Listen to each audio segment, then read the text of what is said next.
TVJ.com. It's been a tough week for corporate area customers of the National Water Commission, NWC, as water lockoffs intensified with the Hermitage Dam storage falling to critically low levels. Even residents not supplied by the Hermitage Dam complained that they had no water. The NWC says there were several challenges over the past week which they have addressed, but with the lack of rain, things could get critical soon. From Port Royal to Constant Spring and everywhere in between, the same complaint from residents in the corporate area this week: no water. NWC Corporate Communications Manager Charles Buchanan says that's because of several issues, including the rapidly declining water level at the Hermitage Dam in St. Andrew. It's now at 25% of capacity and falling at a rate which would see it drying in about 7 weeks if it is not replenished.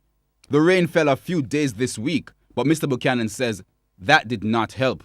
One, some of the rain that is being observed in parts of the corporate area is not occurring in the Hermitage Dam watershed, which is where we need it the most, the Wagwater River, the Morsham River, and the Ginger River.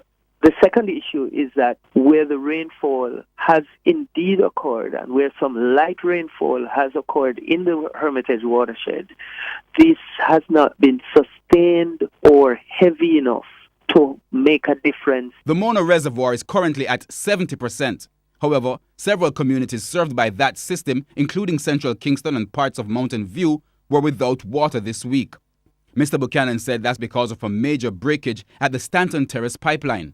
When we effected the repairs and restarted the system, there were other breaks that occurred, forcing us to again intervene to do repairs.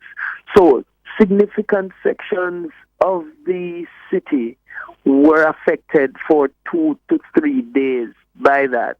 He said those areas should have water this weekend. There were also lockoffs in communities in the Constant Spring Road area. In addition to the low water levels, he says there were also broken pipes linked to the road works being done. Those repairs have been completed and regular water supply is being restored. As for Port Royal, the NWC says it continues to investigate and fix several leakages along that pipeline. In the meantime, arrangements are being made for more regular trucking of water to the community. Herman